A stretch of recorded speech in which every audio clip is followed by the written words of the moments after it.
Last week, pictures of the Kamwenge Town Council Mayor Godfrey Byamukama, covered in wounds in a hospital bed in Kampala, did rounds on social media. It later emerged that the mayor was tortured by police officers while in detention at Nalufenya Special Investigation Center in Jinja.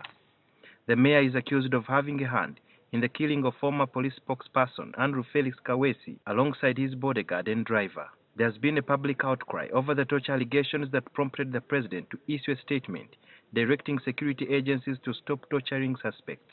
The president's press secretary, Don Wanyama, explains the directive. The president is of the view that it is possible that you could actually torture an innocent person. You see, once you torture someone, they might be forced to admit or confess to a crime just so that they survive the torture.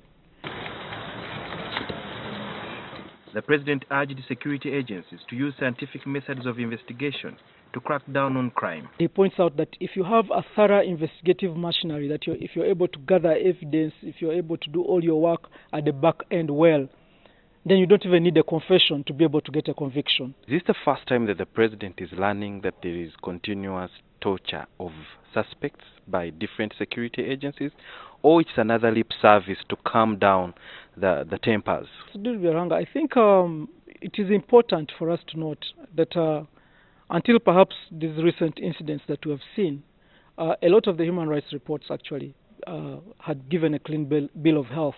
The Security Minister, Lieutenant General Henry Tumukunde, urged the police to own up their mistakes, especially when suspects in their custody are tortured. If there is a mistake, own up. Point number 2, for a delicate operation, use your most trained people. The former spy chief also asked the police to release suspects who they find innocent. Even if much has happened, you should not fear to declare and say this person was not necessarily just because you want to justify why he had been arrested. Tumukunde said the police are overwhelmed by the number of cases reported. But the police spokesperson Hassan Kasinje disagrees. No security arrangements should struggle to carry all the burden. Because in any case, that's why these others exist, and that's why they are instituted, and that's why they are paid. It is not that, we are overburdened. No, we are really doing what the Constitution and the people of the Republic of Uganda tell us to do. The security minister told NTV that the Nalufenya detention facility was originally established to handle terror suspects. He warned the police against mixing terror suspects with other criminal suspects. By putting Kamoga, Jamir Mukuru, and many others in one center, you're actually helping them to to